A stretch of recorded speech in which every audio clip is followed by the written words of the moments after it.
Cherry blossom has long been associated with Japan. Despite having visited and falling in love with Japan several times previously, we never really saw the blooms before. So we decided that it was time to make a concerted effort to plan a trip to coincide with the cherry blossom season. Kagoshima in the island of Kyushu was the southernmost city we visited. I figured we should catch some blooms here as it was warmer than Tokyo and its surrounds. Being late in March, I had expected there to be at least a few blooms around. I was disappointed to find no signs of the much sought-after blooms. Eventually, we stumbled upon Terukuni Shrine at the foot of Shiroyama Park. Here, in a secluded part of the temple off to one side, was a sparse cluster of white cherry blossoms.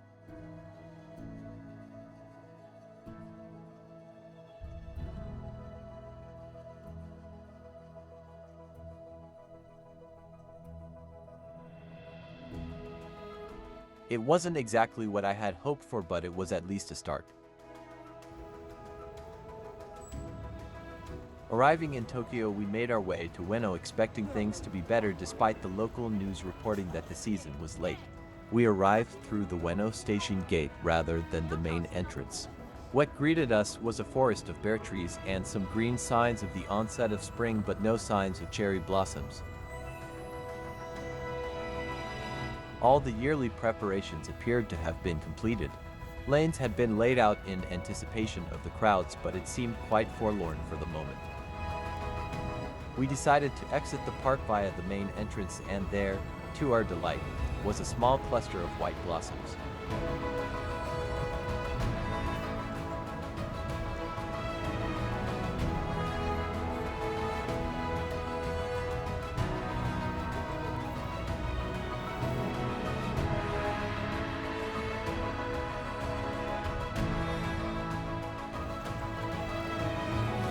We heard reports that Kawagoi on the outskirts of Tokyo had seen some blooms, so we decided to try our luck there.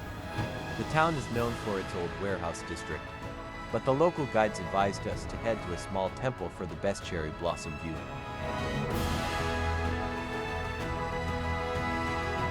Walking through the temple gate brought us into a small garden with an incredible spread of blooms that we were looking for.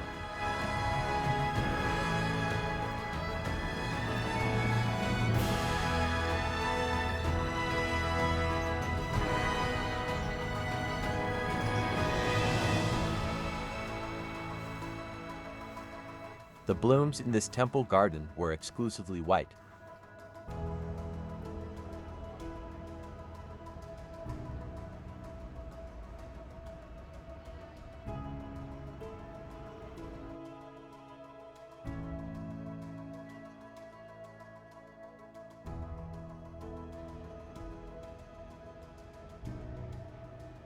Things were looking more encouraging. We only had another day left in Japan. After Kawagoi, we had only one remaining day before leaving Japan. It rained the night before and left us feeling somewhat down, not knowing what effect the rain would have on our endeavor. A lovely elderly Japanese lady informed us that rain was good and that it was a precursor to first blooms. With this in mind, we decided to go for the big one, Shinjuku Garden. Emerging from Shinjuku Station, we started walking towards the garden and almost immediately were treated to cherry blossom-lined side streets. This was looking promising indeed. As we approached the garden, the huge crowd pressing forward told me that this was finally the real thing. Entering the garden, we could see signs of green buds on trees and bushes.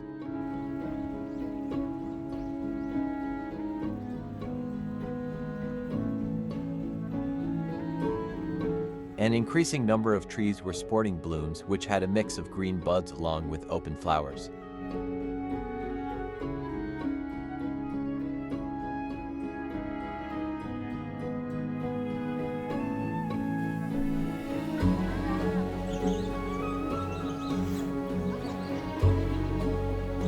Suddenly, our field of view was filled with canopies of white and pink color as crowds milled about excitedly.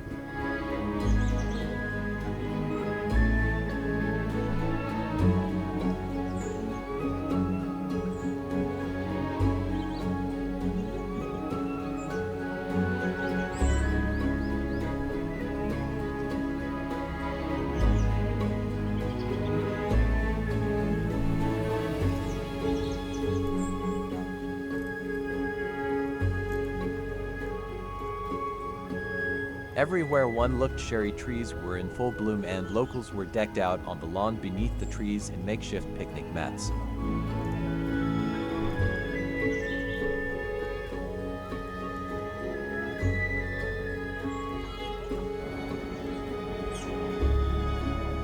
We were engulfed in white and pink everywhere we walked.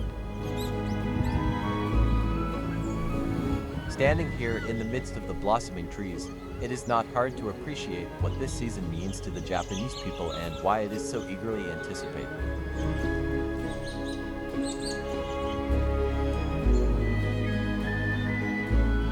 The garden was a buzz of bees collecting nectar and birds perched among the bright fresh blooms.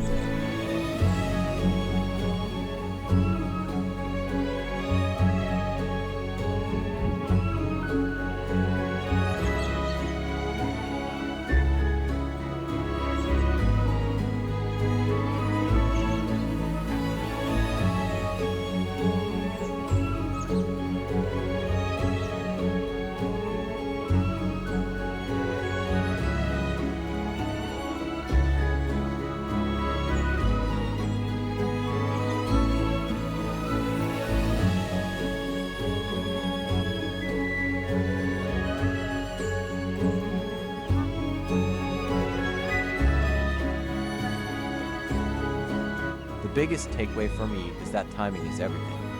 But Mother Nature is not subject to the constraints of humans. She simply blooms when it is time, which only is at her whim. While this can cause havoc on travel plans, it is a constant reminder that Mother Nature sees enough event to our desires, which makes getting to witness this celebration all the more special.